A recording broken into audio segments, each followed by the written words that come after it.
What's up guys, it's Blake with WHY2K, and today I'm going to go on Bringatrailer and tell you my top 5 picks of the day for me. The top 5 Y2K cars I would buy. This is something I play with myself pretty much every day, and I send links out to my friends because I know what kind of cars they like, and it's just fun for me to search for cars. I've actually been doing car searching, I guess you could say, for a better part of half my life. I was in charge of finding cars for my family and stuff when I was younger, and I would actually even be in charge of negotiating the deal as a young 14-year-old boy. So it's always been fun for me, and Bringatrailer I think is like the coolest website I've ever seen in my life. I bought one car on there, the RSX you guys saw on a previous episode, and it was actually a really good experience, and then I sold it on Bringatrailer about 3 months later. So anyways, without further ado, let's go through the top 5 cars that I would buy in my Y2K mindset. Okay guys, my number 5 pick, the Spa Yellow 2001 Honda S2000. Of course, it's an AP1. It revs to 9,000 RPMs with that 2-liter F20 engine. It's just an amazing car. This one's the original owner, only 28,000 miles. I think these cars have a lot of upside in them. So this one's only at 11.5 with 6 days to go. It's going to go a lot higher than that. It's probably going to be in the mid-20s somewhere if I had to guess. But I really like the yellow on this car. It's got the black interior. It's got everything going for it. Of course, all S2000s were manual. There was no automatic even discussed by Honda at this point in time. This is when they were really in their prime. So I love this car. Back when I was in high school, we called it the Tran S2K because of Johnny Tran had one in Fast and Furious, you know, when I was like a freshman in high school. So me and my friends would always joke around about that. But really great car. I think it's a great entry-level Y2K car to get started with, and I love, as I said, I always like the Spa Yellow on Hondas. Okay guys, my number 4 pick, the 1996 Ferrari F355 Berlinetta Coupe. Of course, it is a 6-speed gated manual. It's got the 3.5-liter V8 making about 375 horsepower, but it sounds like an F1 car. I really love these cars.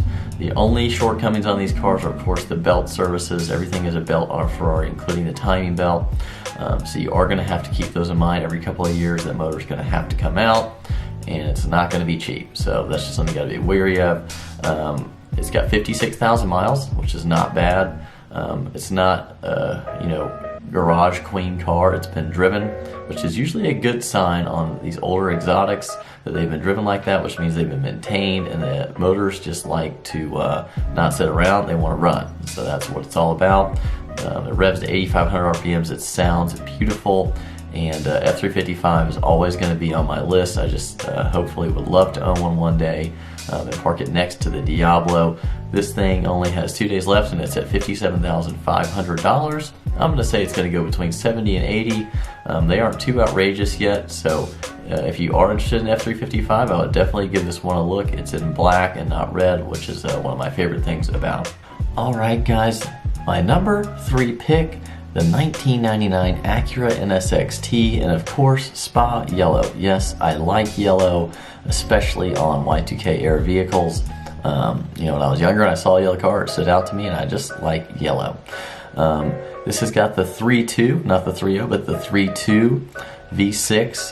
The second gen facelift cars got the 3.2, so it's got a little bit more power.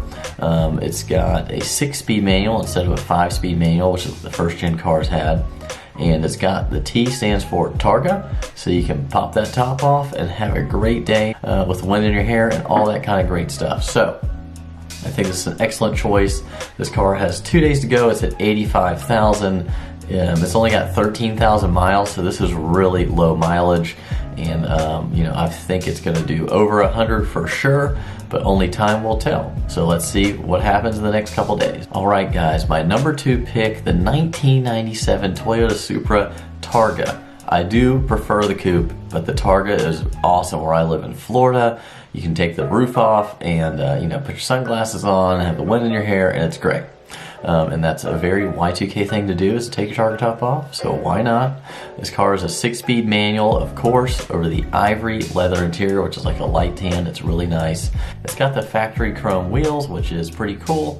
Not a big fan of the factory chrome wheels, but I do think they look good over this deep green jewel metallic. It's got the wing, which I think is important on a Supra, and it's got that legendary 2JZ twin turbo motor, all stock, about 320 horsepower, which is plenty, for the Y2K time period of 1997. This thing was really fast back then. It's currently at 60,000. It's got a couple days to go. It'll be interesting to see how much higher it can get. I would think maybe 80, 90, possibly 100 on something like this. So anyways, stay tuned and check this auction out.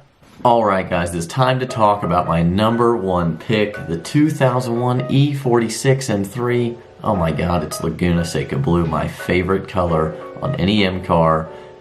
Dakar Yellow is a close second, but Laguna Seca has to take it home. It's got the 18-inch wheels, which are much preferred over the 19s. It's the 6-speed manual. It's got everything going for it. The interior is the nice Napa gray, the piano black trim, everything you could ever want, with 3 pedals and an S54 and 6 individual throttle bodies. I just don't see how you could go wrong with this car. It's got 67,000 miles on it, so it's right in the middle of the mileage range.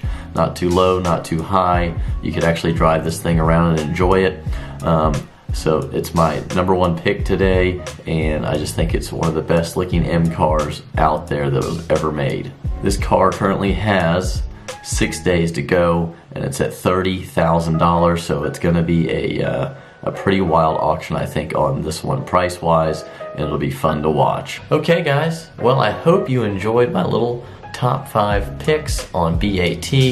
As I said, I think BAT is probably the greatest thing for a car enthusiast since sliced bread. There's so many cars. There's over, let's see right now, how many auctions are going on right now on here? I have slow internet, I'm sorry. 212 auctions are currently live. That is an exceptional amount. And they're all really, really cool and tastefully selected. You know, BAT is pretty careful with their selection process for what kind of cars they feel that their readers are interested in. I just think it is an amazing resource. It teaches you a lot about values. You can go through the results, see what the cars are selling for, and it really helps you if you're not going to even buy a car on BAT, just know kind of what you should be paying based on condition and everything like that. So it's certainly helped me a lot in my negotiations over the past couple of years, and I just can't thank BAT enough for executing on this idea the way they have. It makes for some great conversation over a few drinks with my friends, and just always a good time on BAT. So those are my top 5 Y2K BAT picks. Comment down below and let me know what you think. Do you think that my top 5 were a good choice, or do you have a better top 5? Maybe post that down below what your top 5 would be and why. So anyways, we will see you guys next video. If you like what you saw here today, be sure to hit that notification bell and hit that subscribe button, and you'll be notified the next time we come out with a video. I try to upload on Tuesdays and Fridays. Thanks guys, and see you next time.